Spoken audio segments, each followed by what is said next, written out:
श्री ब्रह्मचैतन्य गोंदवलेकर महाराज यांचे प्रवचन 14 नोव्हेंबर. प्रपंच भगवंताचा आहे असे जाणून करावा. हे जे सर्व जग दिसते त्याला कुणीतरी नियंता आहे असे तुम्हाला वाटते का?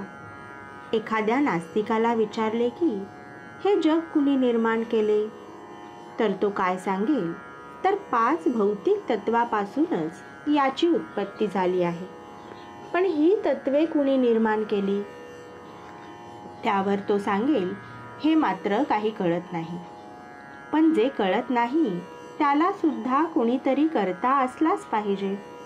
म्हणून देव नाही हे कोणालाही म्हणता येणार नाही. जिथे सध्या वस्ती नाही तिथेही मंदिरे बांधलेली आपण पाहतो, आणि ती कुणी बांधली याचा तपास करू लागलो असताना बांधणारा कोण हे जरी समजले नाही तरी ज्या अर्थी ती आहेत त्या अर्थी त्यांना कुणीतरी बांधणारा आहेच. म्हणून काय की जगाचा कुणीतरी करता हा असलाच पाहिजे. तो कोण हे आपल्याला समजत नाही इतकेच. आपण संसारात वागतो त्याप्रमाणे मुले खेळात खेळ थाटतात, खेळात लग्न लावतात, त्यांचा सर्व सोहळा करतात, बाहुलीचे सर्व संस्कार ती करतात. त्यांच्या खेळात बाळंतपण होते, मुले होतात, सर्व काही करतात. पण त्यांना कुणी घरात हाक मारली म्हणजे खेळ टाकून तशी धावत जातात. त्यावेळेस मूल तिथे रडले वगैरेची काळजी त्यांना राहत नाही. असेच आपण संसारात वागावे. जर सर्वच देवाने केले आहे तर त्याचे पालनही तोच करतो आणि संहारही करणारा तोच असतो. तर मग आपल्याला तरी त्याने दिलेल्या संसारात काही बरे वाईट झाले म्हणून सुख दुःख मांडण्याचा काय अधिकार आहे?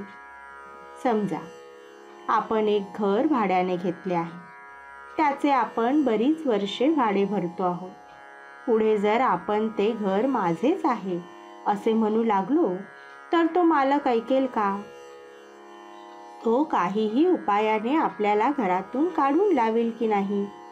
तसेच आपले प्रपंचात झाले आहे. जो प्रपंच आपल्याला त्याने भाड्याने दिला आहे तो आपण आपलाच म्हणून धरून बसलो.